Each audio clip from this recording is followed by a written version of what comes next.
చల్లగా పాడుతా తీయగా చల్లగా.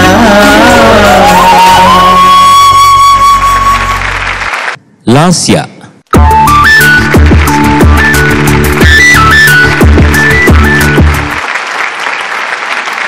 అందరికీ నమస్కారం. I don't know, I'm falling in love with you. ప్రతిసారి నిన్ను చూస్తున్నప్పుడల్లా నాకు ఎందుకు పిచ్చ ప్రేమ వచ్చేస్తుంది తల్లి. ఏం చేయమంటావు నన్ను? నీకెంత వయసు ఇప్పుడు? 9 ఏళ్ళు. నీకంటే ఒక్క 2 ఏళ్ళు చిన్న నా మనవడు మనవరాలకి.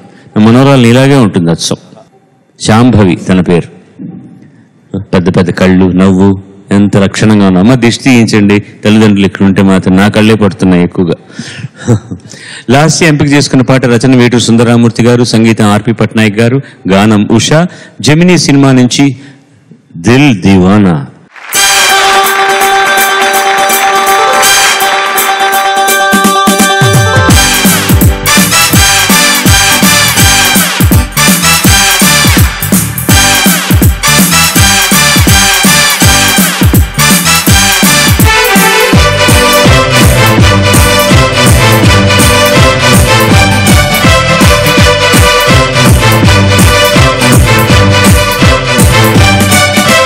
దిల్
గారు.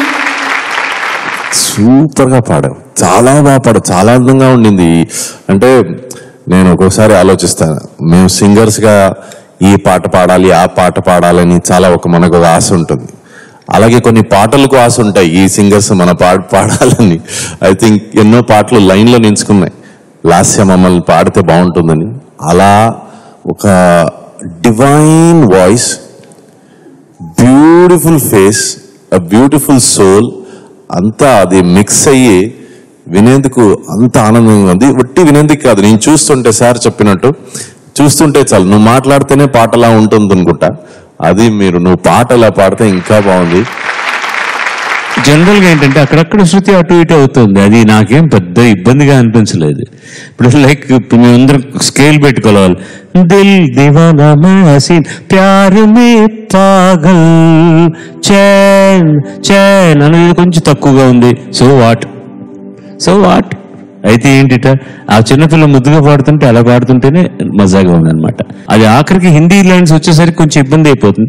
మిలి ఏక్ అజ్నబీ సే కోయి ఆగే న పీछे तुम ही कहो ये कोई बात है. అది ఒక పెద్ద హిందీ పాట, చాలా పెద్ద సక్సెస్ఫుల్ సాంగ్ లో లైన్స్ అవి తెలుసా నీకు? కిషోర్ కుమార్ గారు పాడిన చాలా గొప్ప పాట. ఎంత బాగుంటుందో ఆ పాట. మధుబాల ఆయన కలిసి పర్ఫామ్ చేస్తూ ఆయన పాడిన పాట, ఎస్టీ బర్మన్ గారిని అది తీసుకున్నారనమాట ఇందులో. అది భలే మజాగా బ్లెండ్ అయింది పాటలో కూడా. పాట చాలా బాగుంది. ఎంత గొప్పగా రాస్తారు ఇలాంటి పాటలు కూడా సుందరరామూర్తి గారు. అంటే చాలా మంచి తెలుగు మాటలు, చాలా మందికి అర్థం కానివి అలా ఎక్కడెక్కడికో వెళ్ళిపోతున్నవన్నీ తీసుకొచ్చి పెడతాడు ఆయన పాపం. వేణువుది చంపుతావు వేళకాని వేళలో, ఉట్టి కొట్టి పుట్టి కాస్త ముంచుతావు వాడలో. వేణువుది చంపుతావు వేళకాని వేళలో, ఓకే, వీ కెన్ అండర్స్టాండ్. ఉట్టి పుట్టి అంటే ఇవాళ పిల్లలకి ఎంతమందికి తెలుసు చెప్పండి? ఉట్టి అనేటటువంటిది తాళ్లతో కట్టి దాని మీద ఒక ముంత, దాని మీద ఒక చిన్న ముంత, దాని మీద ఒక చిన్న ముంత, ఒక దాంట్లో పాలు, ఒక దాంట్లో పెరుగు, ఒక దాంట్లో వెన్న, ఇలా పెట్టడాలు ఇవన్నీ ఉన్నాయి. ఆ ఉట్టినే ఆధారంగా చేసుకొని కృష్ణాష్టమి వచ్చినప్పుడు ఉట్టి కొట్టడం అంటారనమాట. తర్వాత పుట్టి అనేది ఎంతమందికి అర్థమవుతుంది? చాలా మందికి అర్థం కాదు. పుట్టి అనేది ఒక పడవ లాంటిది అనమాట. ఒక గట్టు నుంచి మరొక గట్టుకు వెళ్ళడానికి అది దేంతో చేసిందనే కావచ్చు, మోస్ట్లీ మట్టితో చేసింది కూడా ఉంటుంది. పుట్టి మునిగిపోయిందిరా, ఏంట్రా పుట్టి మునిగిపోయినట్టు ఏడుస్తున్నావు అంటారు. దానికి చిన్న రంధ్రం ఏంటంటే అది నీళ్ళలో మునిగిపోయి లోపల ఉన్న వాళ్ళందరూ పడిపోతారు. అలాగే వేణువుది చంపుతావు వేళకాని వేళలో, ఉట్టి కొట్టి పుట్టి కాస్త ముంచుతావు వాడలో. శబ్దం, అర్థం, ఆ పాత తెలుగు మాటలని తీసుకురావడం ఎంత అందంగా అలవోకగా రాసేసి ఉంటాడు ఈయన 15 నిమిషాలు ఆ పాట. అలాంటి మహానుభావులు కాంబినేషన్లో వచ్చిన పాటని ఈ బుజ్జి తల్లి ఇంత చక్కగా పాడింది. మిగతా బుజ్జి తల్లులు అంత బాగా సపోర్ట్ చేశారు. Thank you very much. సరే